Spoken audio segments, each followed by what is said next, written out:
madaling magbigay pag matagal ka ng mananampalataya. Pero pag bago ka pa lang, mahirap pa rin magbigay. Di ba? Lalo na yung kalagayan ng balong ito.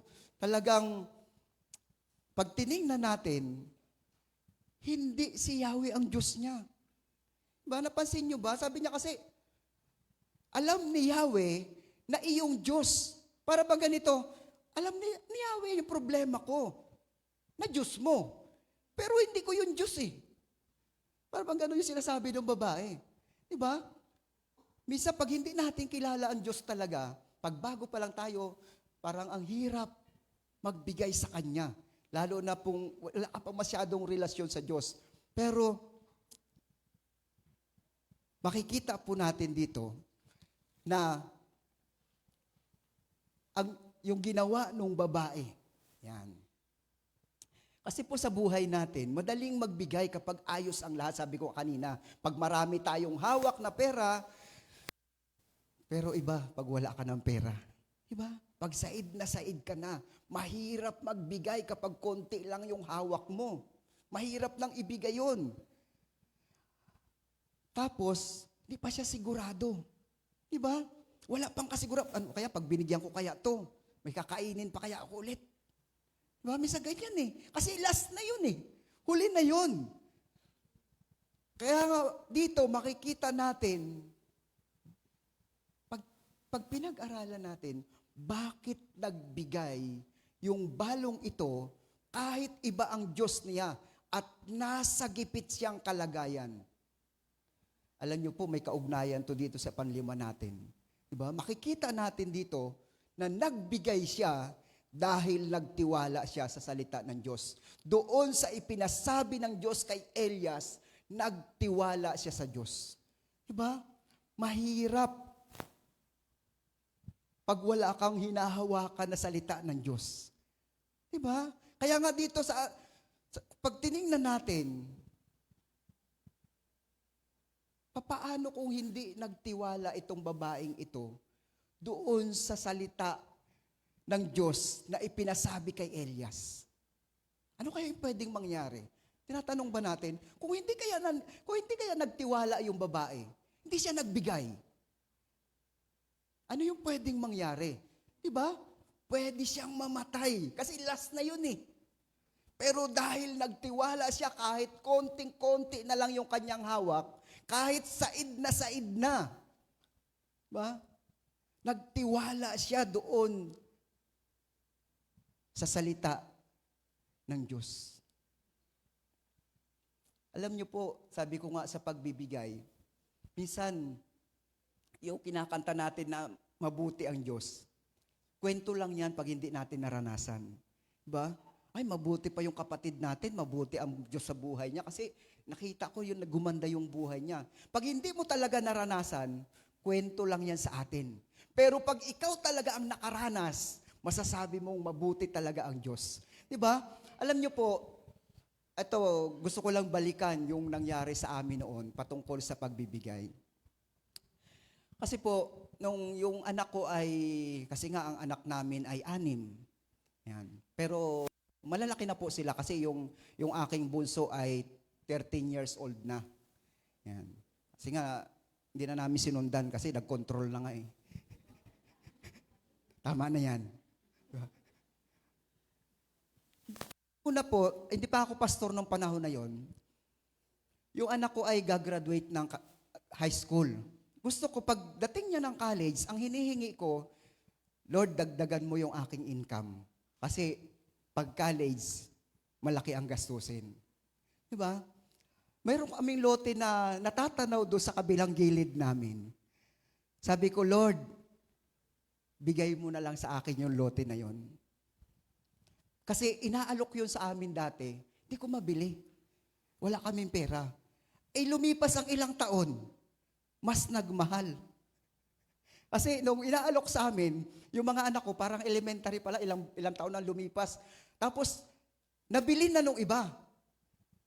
Tapos, inalok ulit nung nakabili. Pero mataas na kasi may patong na yun eh. Diba?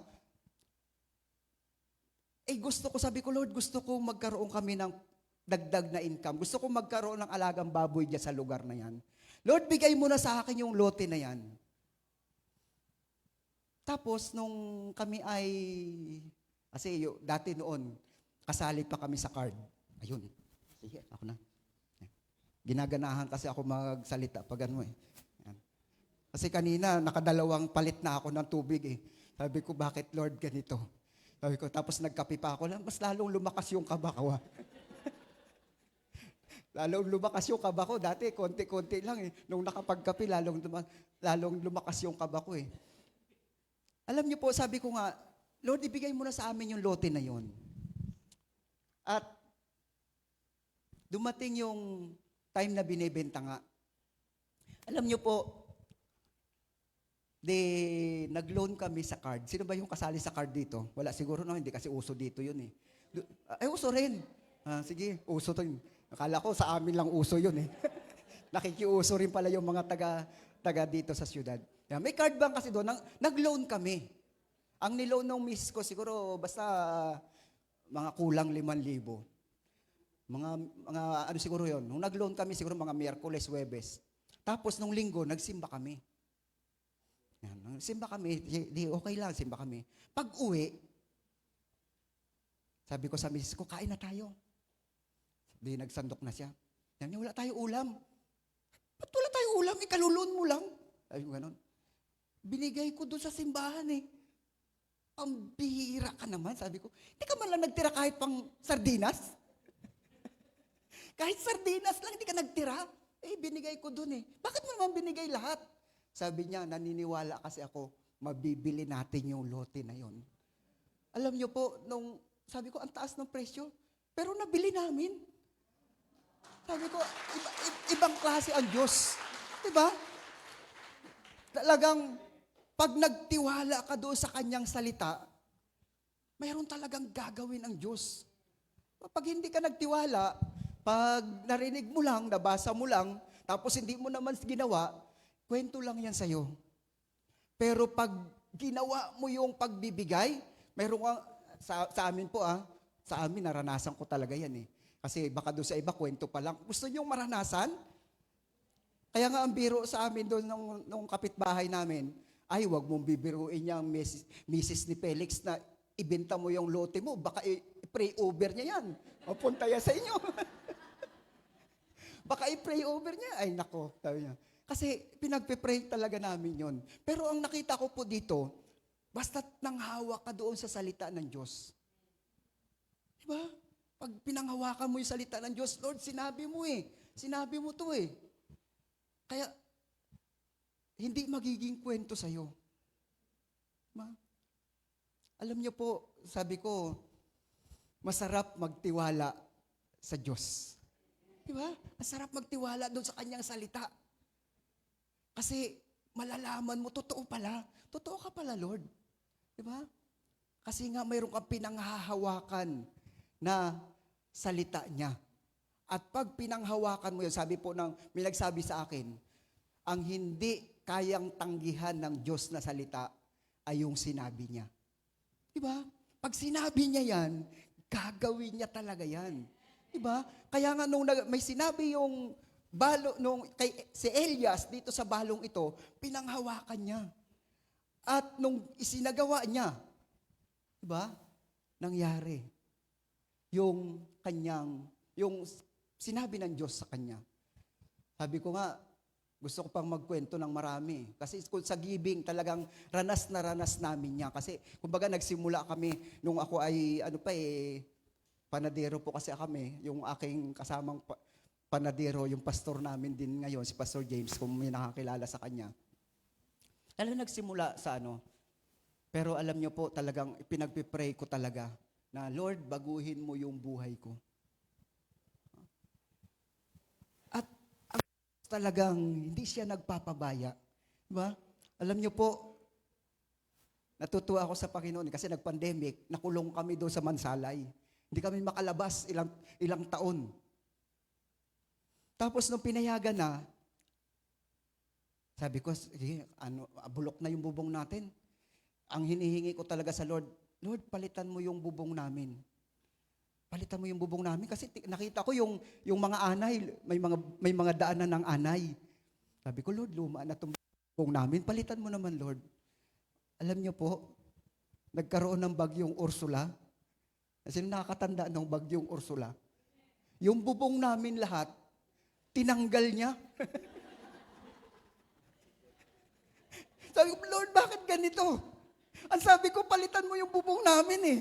Hindi ko naman sinabing, tanggalin mo na. Alam niyo po, sabi nung may narinig pa ako yung, sabi nung isang palataya, sabi niya, ang lakas talaga ng mga born again sa ating Panginoon. Bakit? Ay, tingnan mo yung simbahan doon sa San Agustin. Lahat ng bahay was, pero yung simbahan, hindi man lang Pero ang sabi sa akin, bakit yung bahay ni Pastor Felix, diba? Alam niyo po, sabi ko nga, bahala ka dyan, Lord. Kasi napabayaan talaga namin yung bahay. Pero ngayon, nabubunga na siya, maayos na yung bubong. Pinalitan na talaga ng Panginoon. Diba? Basta't magtiwala ka lang sa Kanya. Ang Diyos ay gagawa. Sabi niya nga, diba, ayon sa ating pananampalataya. Diba? Doon ka naniniwala, gagawin ng Diyos yan. Kasi ang Diyos, totoo siya pag nagsabi. Diba? Kaya dapat magpakatotoo din tayo pag naglingkod tayo sa Diyos. Kasi, ayaw ng Diyos yung mga urukan. Alam niyo ba urukan? Plastic yun. Kaya pag naglingkod ka sa Diyos, itodo mo na. Diba? Talaga makikita mo, grabe ang ginawa ng Diyos. Alam niyo po sa amin, nadagdagan ko ng kwento kasi, samantalahin ko na to kasi bukas din yun ako makikita eh. Aalis kami. Aalis na kami. Diba? Alam niyo po, sabi ko nga, ang Diyos talagang napakabuti ng Panginoon sa buhay namin. Talagang magtiwala ka lang sa Kanyang salita. Diba? Pag may pinanghahawakan ka salita ng Diyos, talagang i-claim mo. Sabi niya doon, ang Diyos ay totoo sa Kanyang pangako. At pang-anim po dito sa ating pinag-aaralan, ang sabi niya, pinagpapala ng Diyos ang taong mapagbigay. Pag ikaw ay mapagbigay, hindi papayag ang Diyos na hindi Kanya gagantihin. Kasi ang Diyos, makatarungan siya. Ayaw ng Diyos magkautang sa'yo eh. Diba? Kaya sasagutin talaga pag nagbigay ka sa Kanya, ito naman po, wag naman maging dahilan na kaya ka magbibigay dahil gusto mo lang na bigyan ka rin ng Diyos. Diba? Kaya tayo nagbibigay kasi mahal natin ang Diyos, mahal natin yung Kanyang gawain. Diba? At dito po makikita natin, sabi doon, pinagpapala ng Diyos ang taong mapagbigay. Sa verse 15, ito po yung mababasa natin hanggang 16. Ginawa nga ng babae ang utos ni Elias at hindi naubos ang pagkain ni Elias at nang mag-ina sa loob ng maraming araw. Yan, verse 16, hindi nga naubos ang harina sa lalagyan at hindi rin natuyo ang langis sa sisidlan, tulad ng sinabi ni Yahweh sa pamamagitan ni Elias. Alam niyo po, nung may nabasa akong komentary, hindi naman napuno yung lalagyan nila nung balo eh. Nung siya ay nagbigay sa Diyos, sa pamamagitan ng lingkod niya, hindi yun biglang puno yung lalagyan. Pag siya ay kumuha, mayroon ulit parang bumubukal-bukal na langis. Para pagkuha niya ulit, mayroon na naman. Ganun pala yun. Diba? Yung kanyang harina na konti na lang, tuwing kukuha siya, yan. Tuwing kukuha siya, madali po kasi matumba kasi wala nang laman, naubos na sa sobrang nervyos ko kanina. Tuwing kukuha siya ng harina, mayroong pumapalit. Diba? Ganun yung ginawa ng Diyos sa kanya. Kaya nga, ang sabi dito, pinagpapala ng Diyos ang taong mapagbigay. Alam niyo po sa buhay natin, masasabi lang natin na God is my provider pag mayroong pinrovide ang Diyos sa atin. Diba? Hanggat marami kang hawak, hindi mo mararanasan yung salitang God is my provider. Diba? Pero pag dumanas ka ng matinding hirap, diyan mo talaga masasabi pag pinrovide ng Lord yung pangangailangan mo. Diba? Sabihin mo talaga, God is my provider. Diba? Pero hanggat sagana tayo nasa atin yung lahat, hindi natin maiintindihan yung salitang God is my provider. Sabi ko nga, dahil 6 po yung anak namin, bago mag-asawa yung anak ko kasi panganay, na unang nag-asawa yon. Pinaaral talaga. Kasi talagang lahat ng pwede mong ibenta mo. Kasi alam nyo po, yung mga kabataan ngayon, dahil gusto ng magulang na makapag-aral sila, yung mga kabataan. Lahat ng pwedeng ibibenta yan. Lahat ng, iba, nangungutang. Diba? Para lang masuportahan yung pag-aaral. Lahat ng pwedeng isasangla yun. Nung kami po ay nagpapaaral, nung una yung college, ang usapan namin, anak ha, ikaw ha, bago ka mag-asawa. Pag nakatapos ka, bago ka mag-asawa, patapusin mo muna itong isang mong kapatid. O ikaw naman, pagkatapos mo, patapusin mo muna ito isang mong kapatid. Ganun ang usapan namin. Pero, ang usapan namin ng anak ko, habang nag-aaral, walang boyfriend. Kasi babae yung panganay namin eh. Walang boyfriend. Ginagawa ko doon, talagang pinupuntahan ko kahit gabi. Kasi panggabi pag may pasok ng gabi. Tinitingnan ko, baka may sumusundo, baka may boyfriend to ah. Wala talaga. Sabi ko, ay salamat, wala naman. Sabi ko kasi sa kanya, pili ka. Mag-aaral ka, pero walang boyfriend, o magbo-boyfriend ka, pero walang aral. Sabi niya, mag-aaral po ako. O sige, aral ka. Pinag-aral talaga namin. Talagang naubos yung puhunan namin. Nagtrabaho pa ako sa isang isla para lang matugunan yung kanyang pangangailangan. Nakagraduate. Nung gumraduate, 2 buwan pa lang, parang masama ang tingin niyo, nag-asawa.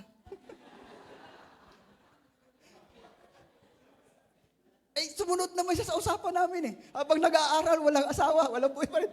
Pero pagka-graduate, 2 buwan pa lang, nag-asawa na. Talagang guho yung aming pangarap. Talaga yung misis ko hindi makausap. Sobrang talaga sama ng loob niya. Kaya pas ng 2 taon, bumalik yung anak ko, kasi born again naman talaga yung kanya na pangasawa naman, wala. Nagsisimba naman, diyan kalapas to sa Dasma, sila pag nasa Cavite. Okay naman. At, alam niyo po, gumuho lahat yung pangarap namin. Kaya yung misis ko nagkasakit sa sobrang stress. Kabangon. Hindi talaga ayaw niya na magtrabaho, ayaw niya na bumangon. Pero, nung panahon na yon, ililipat na ako sa Mansalay. Ang sabi ko sa kanya, sama ka hindi? Pag hindi, iwanan kita. Biglang lumakas, sama ako. Kasi may stress lang lalo siya doon sa bahay. Sama. Tapos, yung sumusunod na 2, kasi halos magkasunod sila, 1 taon lang ang pagitan, nag-college din. Alam niyo po doon sa una, talagang grabe yung Pero nung ako ay nagpastor na, 2 yung anak ko sabay nag-college. Mahirap kaya magpaaral ng college, di ba? Sa mga magulang.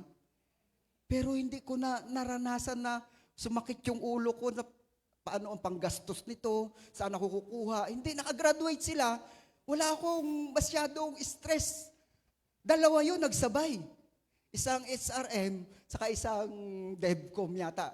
Ngayon, nasa Taiwan yung isa. Yung isa ay manager siya isa sa mga manager sa McDo, sa Pinamalayan. Yan. Kaya sabi ko, ang bait ng Diyos. Diba? Pag ikaw ay sumunod, talagang grabe yung kanyang gagawin. Minsan hindi mo na inaasahan eh. Diba? Ang inaasahan ko lang, mapag-graduate. Bala, makagraduate. Hindi ko na masyadong inisip. Yung isa nga lang, ang hirap eh. Ay, yung pang 2 nagsabay. Tapos minsan nakita ko naiwan kasi nung anak ko yung bankbook niya nung kanyang, sa bag niya, nung umalis siya. Mayroon pang ipon. Sabi ko, galing talaga ng Panginoon. Diba?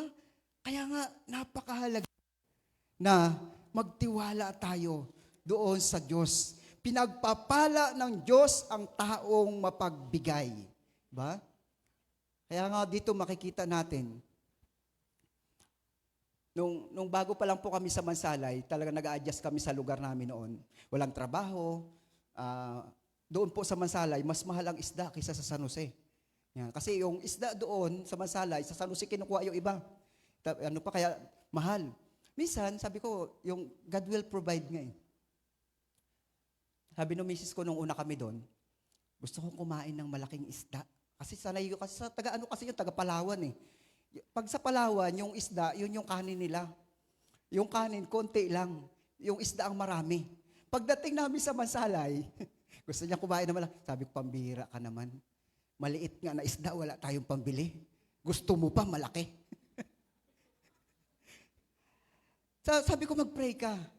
Kung talagang gusto ng Diyos, bibigyan ka niya. Alam mo, sabi niya, gusto ko talaga kumain ng malaking isda. Natakot nga ako, baka naglilihi na naman eh. Sabi ko, mukhang kaiba na naman to. Bakit malaking isda ang gusto niya? Pero alam niyo po, sabi doon, nanghingi siya ng isda. Alam niyo, maya-maya, mayroong babae doon na sabi ng taga Mansalay kasi doon sa lugar na yon, meron siyang diferensya sa pag-iisip. Kumakatok doon sa bahay na sa tinitirahan namin. Ang sabi niya, Pastor, bakit? Bilhin mo na to. Sabi niya. Yung isda na dala-dala niya, siguro mga 3 kilo, mahigit mga 4 na kilo. Ang laki. Sabi ko, paano ko yan bibilhin? Wala akong pera. Sabi niya, utangin mo na lang, Pastor. Sabi ko, kahit utangin ko yan, wala pa akong pambayad sa'yo. Bayaran mo, Pastor, kung kailan ka magkapera. Pero bayad na po yun. Huwag kayo mag-alala. Nabayaran yun. Ganun ang Panginoon pag nag-provide siya, di ba? Kaya nga sabi dito, pinagpapala ng Diyos ang taong mapagbigay. Hindi ka lulugihin ng Diyos. Kapag nagbigay ka sa Kanya, sabi nga dito, mapalad tayo kapag binigyan tayo ng Diyos ng pagkakataon na makapagbigay. Diba? Sa dinami-dami ng tao, ikaw yung gugustuhin ng Diyos na magbigay. Kasi ikaw yung gusto niyang pagpalain. Diba? Kaya nga pag nagbigay ka, sabi ko nga hindi papayag ang Diyos na hindi ka, sabi nga sa kanta, diba, hindi papayag ang Diyos na hindi ka pagpalain kung ikaw ay susunod. Diba? Kaya nga, pag may mga exhortation, diba, samantalahin natin yung pagkakataon. Ito na yung pagkakataon para magamit ka ng Diyos doon sa kanyang dakilang plano. Diba? Para mas lalong lumaki yung kanyang gawain. Kaya nga kapag tayo ay dumarating sa mga pagkakataon na ang Diyos ay nangungusap sa atin magbigay, tandaan po natin, una, sabi dito, ang Diyos ang humihipo sa puso ng tao upang maging mapagbigay. Pangalawa, ang Diyos ang nagbibigay ng pagkakataon upang maipakita ang ating pagiging mapagbigay. Pangatlo, hindi ka hihingian ng Diyos ng higit sa iyong kakayanan. At pang-apat, ang taong mapagbigay, kahit may problema o crisis sa buhay niya, kaya pa rin niyang magbigay sa Diyos. Panlima, na dapat po nating tandaan, nagbigay ka dahil nagtiwala ka sa salita ng Diyos. Mayroon kang pinanghahawakan sa salita ng Diyos kapag ikaw ay nagbigay. At pag-anim, pinagpapala ng Diyos ang taong mapagbigay. Katulad po nung balo. Nung yung balo ay nagbigay, ang sabi doon, hindi naubos yung kanyang langis. Hindi rin naubos yung kanyang harina sa kanyang lagyan. Kaya nga po, yun yung ating gawin. Gayahin natin yung ginawa ng balong ito. Alam niyo po, sabi ko nga, ang Diyos, hindi papayag ang Diyos na kapag ikaw ay talagang buong pusong nagbigay sa Kanya, hindi papayag ang Diyos na hindi Kanya pagpalain. Tayo pong lahat ay tumayo, ay pasalamat sa Diyos. Hallelujah, Lord God. Salamat po, Diyos, sa oras na to. Salamat po sa iyong mga salita na patuloy po naming nararanasan, patuloy po naming naririnig upang magkaroon kami ng magandang pananaw sa aming buhay. Loobin mo po, Diyos, na sa pamamagitan ng iyong mga salita, patuloy ka pong kumilos sa aming buong pagkatao. Magamit po, Diyos, ang iyong mga salita na aming pong napag-aralan para po kami ay magamit ang aming buhay para sa iyong gawain. Salamat po, Diyos. Ito po ang aming dalangin sa pangalan ni Jesus. Amen. God bless po.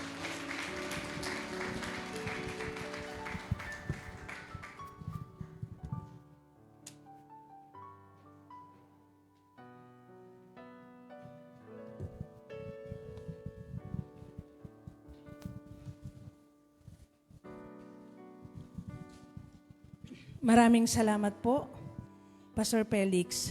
Ayan, napakaliwanag mga kapatid ng ipinapaabot ng salita ng Diyos sa atin ngayong umaga. Amen? Ay.